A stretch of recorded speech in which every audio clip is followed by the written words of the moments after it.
In this video, I am going to explain about the basic principles of HPLC. Nothing but theory of HPLC. Based on the principles of HPLC, they are divided into various types. Okay, let's see here types of HPLC techniques. Okay, here we have five types of HPLCs are there based on the principles. Okay, in the first one is the based on modes of chromatography. Based on modes of chromatography, HPLC techniques are two types. Okay. Before explaining the based on modes of chromatography techniques, first we should know about some information, that is interaction of solute with stationary phase and mobile phase is depends upon the following information. Okay. The interaction of solute with stationary phase and mobile phase, which is depends upon these information. What is that? Suppose polar and polar interactional affinity is high, non-polar and non-polar interactional affinity is more and also high. Polar and non-polar interactional affinity is less. Here, if the compound is polar, okay, if the suppose if the component is having polar in nature, okay, if the stationary phase is polar in nature, these two having interaction is high. Okay, means polar component and polar stationary phase having high affinity and high interaction. Or suppose polar component, polar mobile phase means these two have affinity high. Then non-polar having interaction or affinity high. Polar and non-polar interaction is less. That is the thing. Here, based on modes of chromatography, HPLC is divided into two types. First one is normal phase mode and reverse phase mode. Normal phase mode and reverse phase mode. Here, first one normal phase mode, in which stationary phase is polar in nature and mobile phase is non-polar in nature. Okay. Normal phase mode, stationary phase is polar, mobile phase is non-polar in nature. Okay. In this technique, the components, okay, in this techniques, non-polar components travels faster and eluted fast, but polar components travel slower and eluted later. Means, okay, if the mixture of components, if one of the components having non-polar nature means non-polar components travels faster if you use normal phase mode and eluted fast. Why? Here mobile phase having non-polar in nature. Okay, here these non-polar components and non-polar mobile phase having affinity. So here these components can elute fastly with the mobile phase.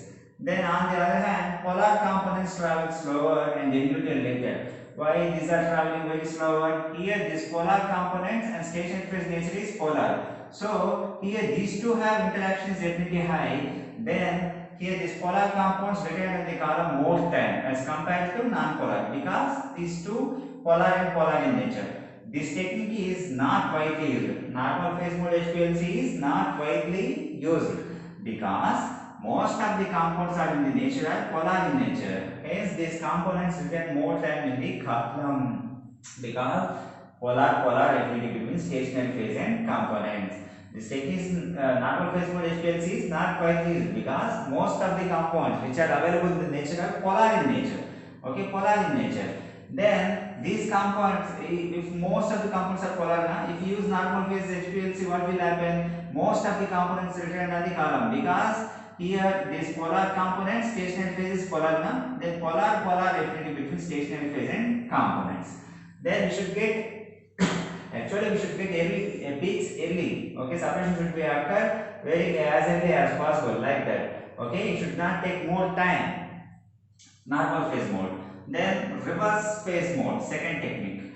Then in this mode, stationary phase is non-polar and mobile phase is polar. It is quite opposite to the normal phase. You see stationary phase is polar in normal phase mode. Here you can see stationary phase is non-polar. And you can see normal phase mode, mobile phase is non-polar. Here mobile phase is polar. So in this technique, polar components are travels faster and eluted fast, but non-polar components travel slower and eluted later, because polar components are travels faster because mobile phase nature is polar, and these components can travel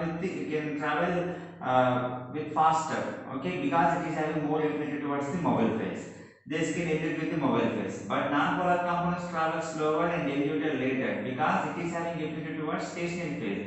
Here nature of stationary phase is non-polar. then this technique is most widely used. This technique is most widely used because most of the compounds are available in polar in nature, so they can travel along with the mobile phase. Okay. Then because elution and detection of polar components takes less time. Elution and detection of polar components takes less time. And this is the thing. In reverse phase mode, HPLC, okay, in reverse phase mode, the columns having which functional groups? Okay, octal detail column means C18. 10 means 10 means detail, 8 means octal. Octal detail column, octal column means C8, butyl column C4, nitrile and amino column. These functional groups will have the reverse phase HPLC column. These are very important. Okay, in GPAT point of view, these questions may be asked. And meanwhile, normal phase mode, the stationary phase is silica gel, which consists silanol groups, and this is most important thing for in the GPAT point of view, because the question may be asked in the reverse phase mode, the mobile phase nature is polar. In reverse phase mode, stationary phase nature is non-polar. In stationary normal phase mode, the mobile phase nature is non-polar. Like that question may be asked. And the functional group present in normal phase mode. What are the stationary phase functional groups? Seasonal groups. Nothing but silica gel. Then the functional group present in RPHPLC mode. Nitrile or amino or octyl column. Octyl or octadecane or butyl column. This is about baseline modes of cryptography, which we have two kinds of HPLC technique.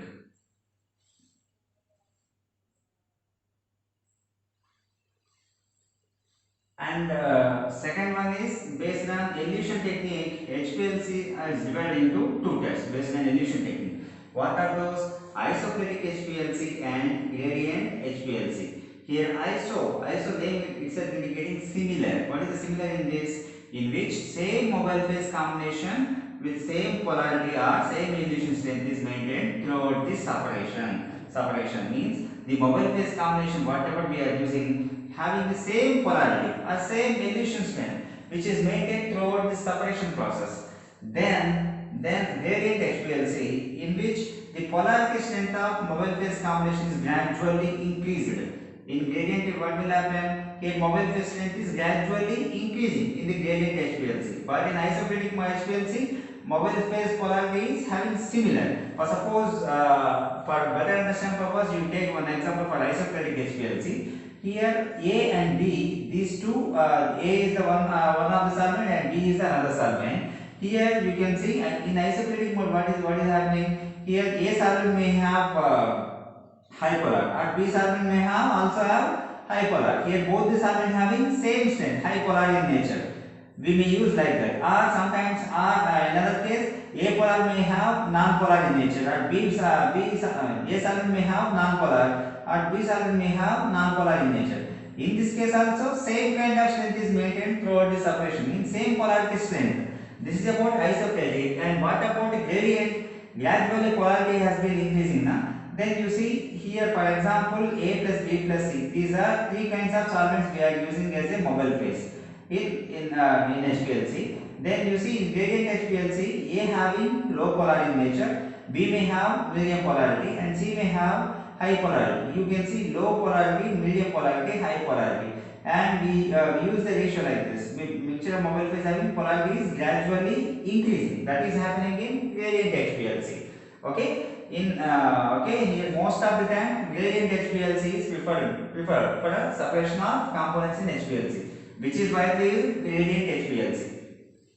Then this is about second type based on elution, and third type based on the scale of separation. Based on this principle, okay, HPLC is divided into two types: analytical HPLC and preparative HPLC. Analytical HPLC means, okay, low amount or low quantity of sample is enough and recovery cannot be done. For analytical HPLC, low amount of sample has been used, but in this recovery cannot be done. In preparative mode of HPLC, large amount of sample has to be used. Here recovery is possible. That is the thing of based on scale. Scale nothing but whether low amount or high amount. That is the thing. Then based on and fourth type, based on this principle, based on the type of analysis, okay, HPLC is divided into two types. Those are qualitative analysis and quantitative analysis. We know that qualitative is nothing but identification, quantitative is nothing but determination of quantity. Okay, let's see qualitative analysis. It is used to identify the sample present in the mixture. Okay, qualitative means used to identify the sample and components present in the mixture. Here this identification can be done by retention time values. How can be done? By using retention time values, simply known as RT values of individual components. Okay, then quantitative analysis. Okay, here it is used to identify the quantity of the component which are present in the mixture. Here it can be done by comparing peak area of sample with standard. Here how quantitative analysis can be done? By using peak area of sample with this standard. Here for qualitative analysis, retention time values. For quantitative analysis, peak area. That is the thing. Okay, here this is about based on the types of analysis. HPLC is divided into two types, qualitative and quantitative analysis.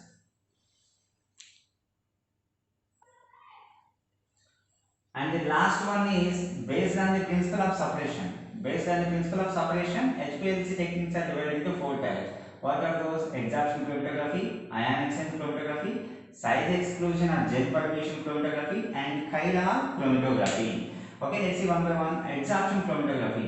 As the name itself indicating, adsorption is the principle. Principle is adsorption. Okay, the separation of components takes place because of the relative affinity towards the stationary phase.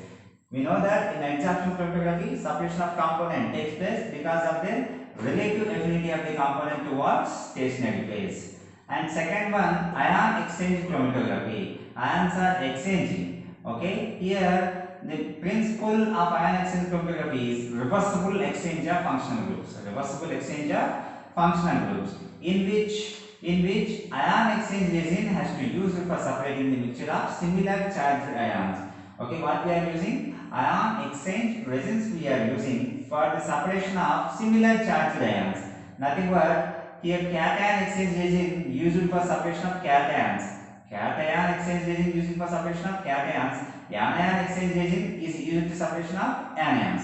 That is the thing. Then third one, size exclusion or gel permeation chromatography. Size exclusion or gel permeation chromatography. Here name itself indicating separation takes place based on their molecular sizes. Here mixture of components with different molecular sizes are separated by using gels. We have done the separation by using gels now. That's why we are doing gel permeation. Here gel permeation. Here gels are act as sieves. So by that way here based on the molecular size, material will be separated. Then example for gels, soft gels like dextran and agarose, semi-rigid gels like polystyrene, alkyl, dextran. And last one, chiral chromatography. Based on the principle of separation, last one is the chiral chromatography. As the name chiral indicating that optical activity. Optical isomers can be done by using this technique. Mostly chemically coated silica gel used as a stationary phase in chiral chromatography. Okay, these four are the techniques which are under based on the principle of separation: adsorption chromatography, ion exchange chromatography, size exclusion or gel permeation chromatography, chiral chromatography. If the question asked that optical isomers can be separated by using which kind of HPLC technique? Options may be that size exclusion, ion exchange, or adsorption, and chiral. So we have to choose chiral chromatography. Here questions will be asked in the GPAT and PGCET point of view by this concept. This is about the basic principles of theory involved in the HPLC. Thank you.